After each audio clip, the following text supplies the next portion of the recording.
So Trump is really impressed with Nick Fuentes. And Nick Fuentes, unlike so many of the lawyers and so many people that he was left with on his 2020 campaign, he's actually a loyalist.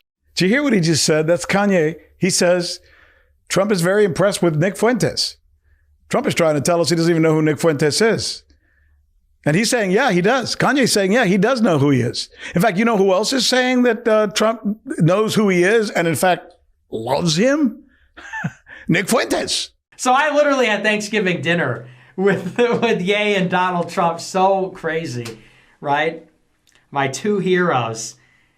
And they both love me. And it's Thanksgiving dinner. It's like a dream come true. I literally woke up the next day and I was like, is this real life? Am I alive? Yeah, okay. Sounds like a nice kid, right? Just some young guy. He had a chance to have Thanksgiving dinner with the former president of the United States. Okay. But now we have to ask ourselves, so who is Nick Fuentes? No, really, who is Nick Fuentes? What does Nick Fuentes stand for that makes Donald Trump, in his words, love him, and in Kanye's words, be so impressed with him? All right. Here's Nick Fuentes, just so you get a taste of who this guy is, talking about our Constitution, the First Amendment, and what we need to do with the media. We need to take control of the media or take control of the government and force the people to believe what we believe, or force them to play by our rules and reshape the society. Take control of the media.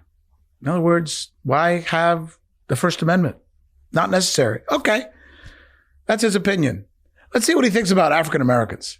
9 in 10 blacks vote for Democrats. Why do they do that? God only knows. Why do they play the knockout game? Why do they punch white people in the street for no reason?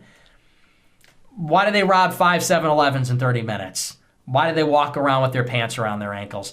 I don't know. Just send the military in. Do what must be done. Send the military into these black neighborhoods. Make the streets safe. They'll complain about it. It doesn't matter. It doesn't matter. They're never going to vote for us. So because they're never going to vote for you or what you stand for, send the military in and kill them all. Kill all the black people. That guy saying that just had Thanksgiving dinner with the former president of the United States. Wrap your head around that. Wrap your head around that. By the way, here's what he thinks of Jews. But the point is, when you look at these things like abortion, it's popular. People like abortion, hate it, but it's true. And you can thank the Jewish media for that. Abortion's popular. Sodomy's popular. Being gay is popular. Being a feminist is popular. Sex out of wedlock is popular. Contraceptives it's all popular. That's not to say it's good. That's not to say I like that. Popular means the people support it, which they do. And it sucks and it is what it is, but that's why we need dictatorship. That's unironically why we need to get rid of all that. Yeah, we need to get rid of all that stuff that the Jews have brought here, and we need a dictatorship to be able to get rid of those things. That's what this guy is saying, and his last name is Fuentes, which makes me embarrassed to say that, by the way, as a Latino American. It's funny. Who does he sound like, by the way? You get one guess. Yep, you got it. He sounds like Donald Trump. If you go back to Michael Cohen's book and you read it again, you'll find that Michael Cohen stresses over and over again that Donald Trump would wake up and he and Michael would then have a conversation about what outlandish, crazy, offensive, racist thing he could say on that day that would put him on the first page of all the newspapers in America or would make him the #1 story on cable news. So is it possible that this guy's just a mini version of Donald Trump?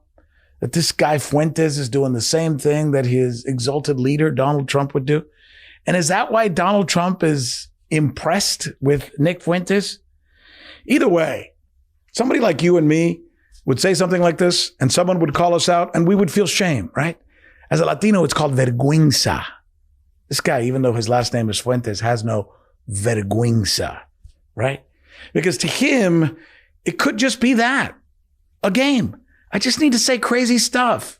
Just like Donald Trump has said crazy stuff. Because once you say it, it's going to be the front page story in all the newspapers, and it's going to be the lead story on all the cable channels. And by the way, if that's what he's doing, apparently it's worked. Here's the pathway. We have one more election where white people can make the decision.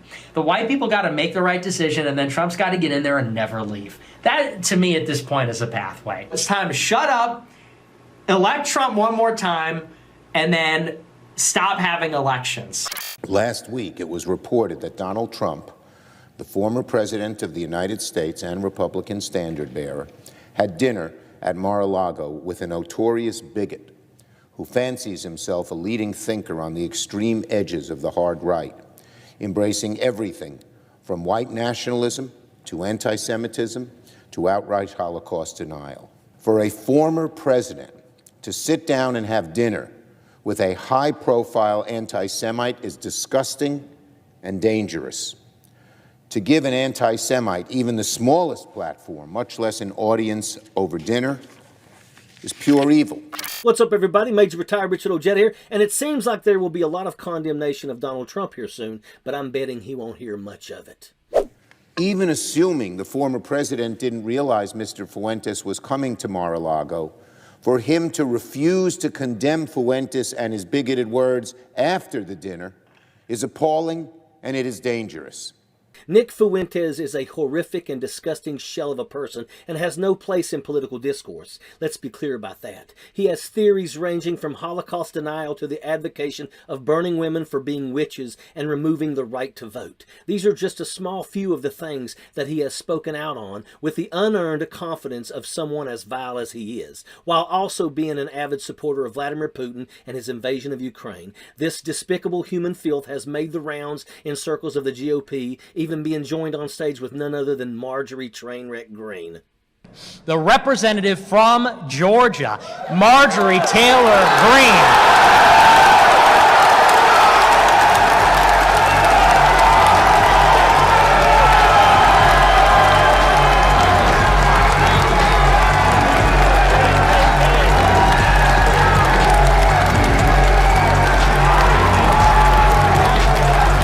The idea that we live in a political ecosystem that has somehow made room for people like this is awful. And it is a disgrace to see that our nation is battling up against those that would make light of Nazi Germany or even approve of it, all the while disguising their interactions with these people as just being in the same room and not really knowing who they are. It's very strange that guilt by association seems to always evade the wealthy and powerful in our country. That a former president of the United States can share a meal with not one but several anti-Semitic people and simply expect it to have no effect on his political career. And it's true that his supporters probably won't mind that he was with Fuentes. Some of them will applaud that. But it is stomach churning to live in a time when this is a possibility.